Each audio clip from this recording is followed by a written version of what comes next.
If a fire breaks out, you may be tempted to grab the nearest portable fire extinguisher to try and put it out. But before you do, make sure you know the following. Are you certain the fire is not too large to be put out with the portable fire extinguisher? Is the extinguisher you have the right type for that fire, or the right size?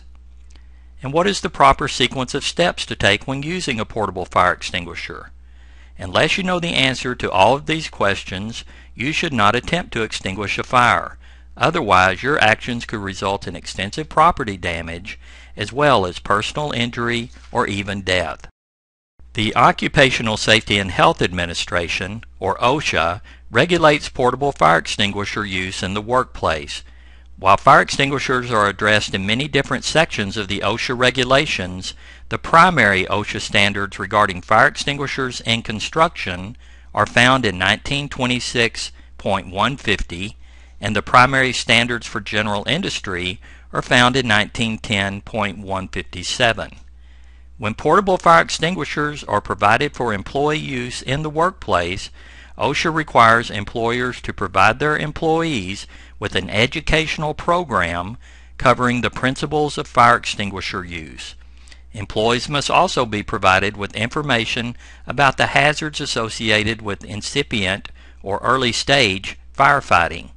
In addition, actual hands-on training in the use of fire extinguishers must be provided to those employees designated to use an extinguisher as part of their job, such as fire brigade members and fire watches. This tutorial covers considerations for selecting the proper fire extinguisher for the type of fire you are facing. It also explains the acronym PASS, which can help you remember the 4 sequential steps to operate a portable extinguisher. And we also discuss some do's and don'ts to remember any time you use a portable fire extinguisher. The first rule to remember is that portable fire extinguishers are not intended to be used for fighting large fires. They are intended only for use on what are known as incipient stage fires. Those are defined as a fire that is in its initial or beginning stage, can be handled safely with the portable extinguisher, and does not require the use of special personal protective equipment such as bunker gear or a respirator. When faced with a large fire, immediately evacuate the area and alert others. You should also evacuate the area any time you are not comfortable with using an extinguisher. There are many different types of portable fire extinguishers, and using the wrong kind on a fire means you may not be able to extinguish it safely and effectively. For example, most everyone knows that oil and water don't mix, and that is the reason you would not want to use an extinguisher that sprays water on burning liquids. That can actually make the flame spread. Some fire extinguishers are intended for use on a single type or class of fire material, while others are designed for use on a combination of 2 or more classes of fires. Just check the label on your extinguishers to know which type or types of fire they are intended to extinguish. Class A rated fire extinguishers will be marked with symbols similar to those pictured here. These extinguishers are suitable to use on ordinary combustible materials such as wood, paper or cardboard, dry vegetation, and some plastics. Basically, most anything that leaves an ash after it burns is a Class A fire material. Class A fire extinguishers often contain water that is sprayed on the fire. So again, as a reminder, do not use water to extinguish a flammable liquid fire, nor do you want to use water to extinguish an electrical fire for obvious reasons. Class B rated fire extinguishers will be marked with symbols similar to those pictured here. These extinguishers are suitable for use on fires involving flammable liquids such as gasoline and diesel, solvents, and oil or grease. CO2 extinguishers, which contain gaseous carbon dioxide, displace oxygen so the fire cannot continue to burn. These extinguishers are often used on Class B fire materials. While they are effective, the CO2 can displace the oxygen inside of a small enclosed space. So only use these extinguishers where there is plenty of natural ventilation. Also, the horn-shaped nozzle where the gas is discharged can become extremely cold. Cold enough to cause frostbite, in fact. So use caution when handling one of these type extinguishers. A Class C rating, signified by symbols like those pictured here, mean the fire extinguisher can be used on a fire near or involving energized electrical equipment. This designation is typically seen on combination type fire extinguishers that are suitable for use on other types of fire too.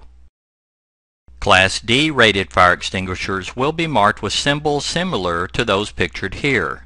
These extinguishers are intended to be used on fires involving combustible metals that actually burn, such as magnesium, sodium, or potassium. Class K fire extinguishers, which are the newest type on the market, are marked with symbols similar to those pictured here. These specialty extinguishers are designed for use on kitchen fires, specifically those involving deep fryers which contain animal-based oils or fat, as well as vegetable oils. Some fire extinguishers are rated for use on only one class of fire material, such as A, or B, or D. However, most extinguishers are designed for use on two or more classes of fire material. For example, this foam extinguisher is rated for use on fires involving Class A and B fire materials, while this CO2 extinguisher is suitable for use on Class B and C fires. But the most prevalent type extinguisher found in most workplaces are combination ABC extinguishers. These commonly contain a dry powder that smother out a fire much like you would with a blanket, and can be used to extinguish fires involving ordinary combustible materials, flammable liquids, and electrical equipment. So, check the labels of your portable fire extinguishers in your workplace so you will know what type or types of fire they are rated to extinguish. One more thing to consider when you use a portable fire extinguisher is its size. A relatively small portable fire extinguisher, like this dry chemical extinguisher designated as a 5ABC, will only last about 6 to 10 seconds before empty. A larger extinguisher, like a 20ABC, will last somewhere around 25 to 35 seconds before it is emptied. While that is certainly a longer time, most people are surprised at how fast even a large fire extinguisher can be completely emptied. There are 4 basic steps to use most portable fire extinguishers. However, people often panic when they see a fire and forget exactly what to do. To help you remember the 4 basic steps of fire extinguisher use, just remember PASS, or PASS. The P stands for pull the pin. Stand several feet back from the fire while holding the extinguisher in one hand, and then insert your finger into the round end of the retainer pin and firmly pull. And don't worry, the thin plastic band that holds the retainer pin in place on most extinguishers will break relatively easy.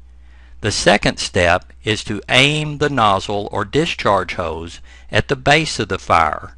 The idea is to apply the fire extinguishing media towards the material that is burning and not at the flames that may be leaping up high. Step 3 is to squeeze the handle to discharge the fire extinguisher. If you let go of the handle, the discharge will stop, and if you squeeze it again, it will resume.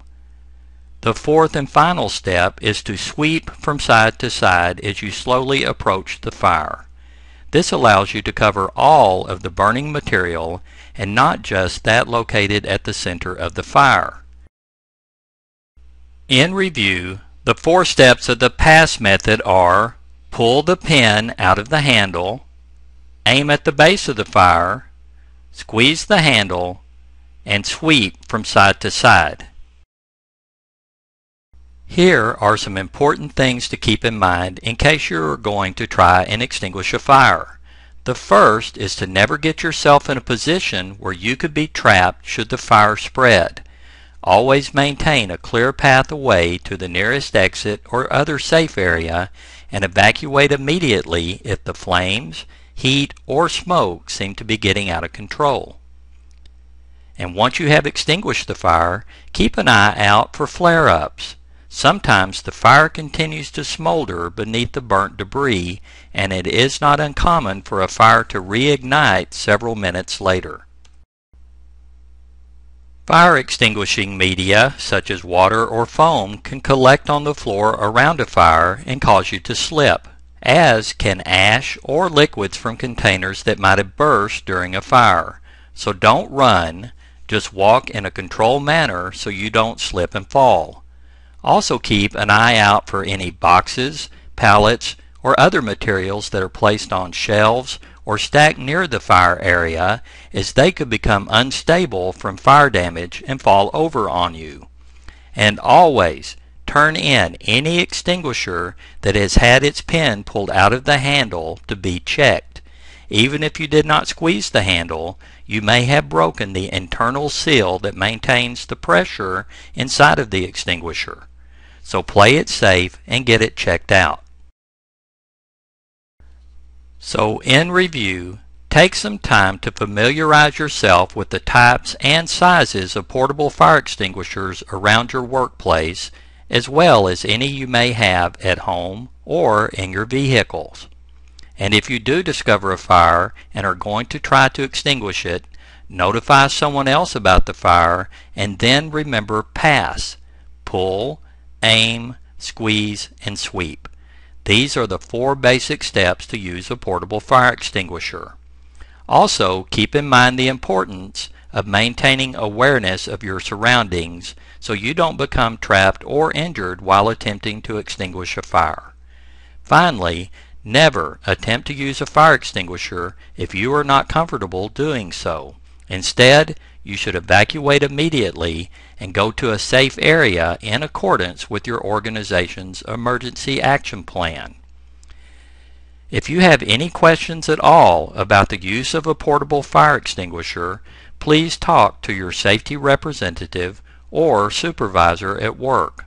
You can also contact the safety professionals at OSHA Training Services.